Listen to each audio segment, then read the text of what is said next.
Yesus mati di kayu salib.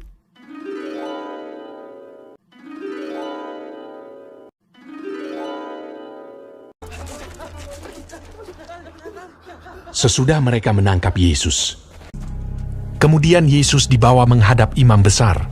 Lalu semua imam kepala, tua-tua dan ahli Taurat berkumpul di situ. Imam-imam kepala, malah seluruh mahkamah agama mencari kesaksian terhadap Yesus supaya ia dapat dihukum mati. Tetapi mereka tidak memperolehnya. Banyak juga orang yang mengucapkan kesaksian palsu terhadap dia, tetapi kesaksian-kesaksian itu tidak sesuai yang satu dengan yang lain. Maka imam besar bangkit berdiri di tengah-tengah sidang dan bertanya kepada Yesus, katanya, "Tidakkah engkau memberi jawab atas tuduhan-tuduhan saksi-saksi ini terhadap engkau? Apakah engkau Mesias, anak dari yang terpuji?" Jawab Yesus, "Akulah dia, dan kamu akan melihat Anak Manusia duduk di sebelah kanan yang Maha Kuasa, dan datang di tengah-tengah awan-awan di langit." Maka imam besar itu mengoyakkan pakaiannya dan berkata, "Untuk apa kita perlu saksi lagi? Kamu sudah mendengar hujatnya terhadap Allah. Bagaimana pendapat kamu?" Lalu dengan suara bulat mereka memutuskan bahwa dia harus dihukum mati. Pagi-pagi benar, mereka membelenggu Yesus, lalu membawanya dan menyerahkannya kepada Pilatus. Pilatus bertanya kepadanya, "Engkaukah Raja orang Yahudi?" Jawab Yesus, "Engkau sendiri mengatakannya." "Lihatlah betapa banyaknya tuduhan mereka terhadap engkau." Tetapi Yesus sama sekali tidak menjawab lagi, sehingga Pilatus merasa heran.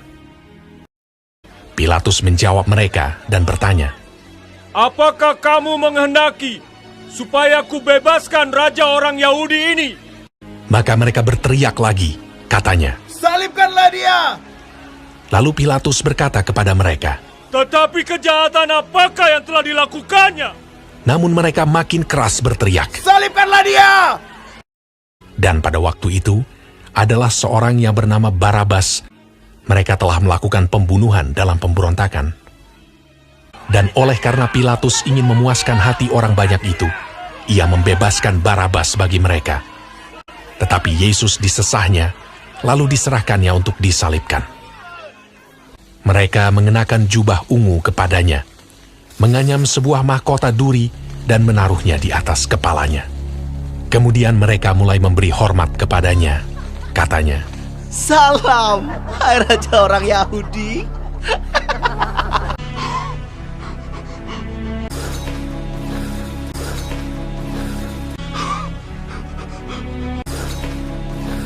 pada waktu itu, lewat seorang yang bernama Simon orang Kirene yang baru datang dari luar kota.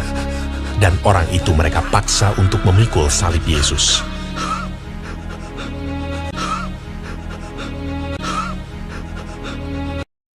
Mereka membawa Yesus ke tempat yang bernama Golgota, yang berarti tempat tengkorak.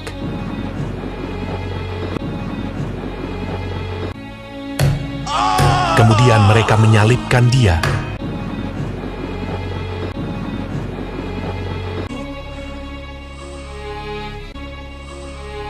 Hari jam 9 ketika ia disalibkan. Orang-orang yang lewat di sana menghujat dia, dan sambil menggelengkan kepala, mereka berkata, "Hai engkau yang mau merubuhkan bait suci dan mau membangunnya kembali dalam 3 hari, turunlah dari salib itu dan selamatkan dirimu."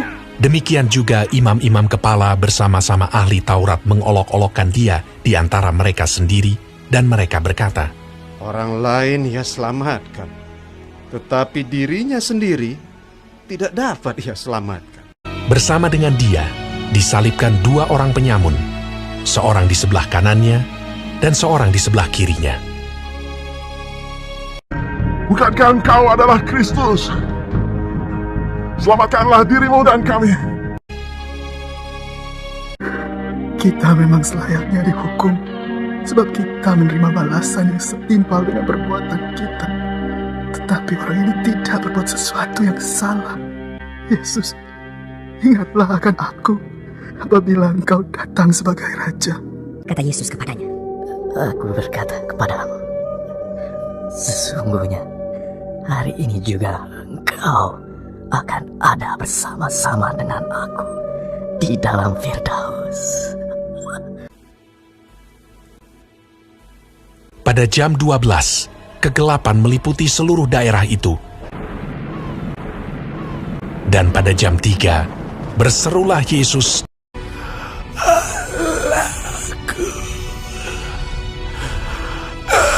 Allahku, mengapa kau meninggalkan aku? Lalu berserulah Yesus dengan suara nyaring dan menyerahkan nyawanya.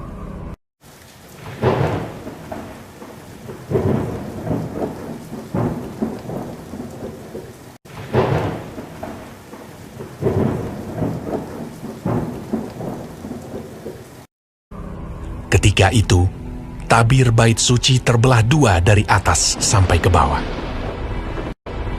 Waktu kepala pasukan yang berdiri berhadapan dengan dia melihat matinya demikian, berkatalah ia, Sungguh, orang ini adalah anak Allah. Yusuf, orang Arimatea, seorang anggota majelis besar yang terkemuka, memberanikan diri menghadap Pilatus dan meminta mayat Yesus. Lalu ia membaringkan dia di dalam kubur yang digali di dalam bukit batu. Kemudian digulingkannya sebuah batu ke pintu kubur itu.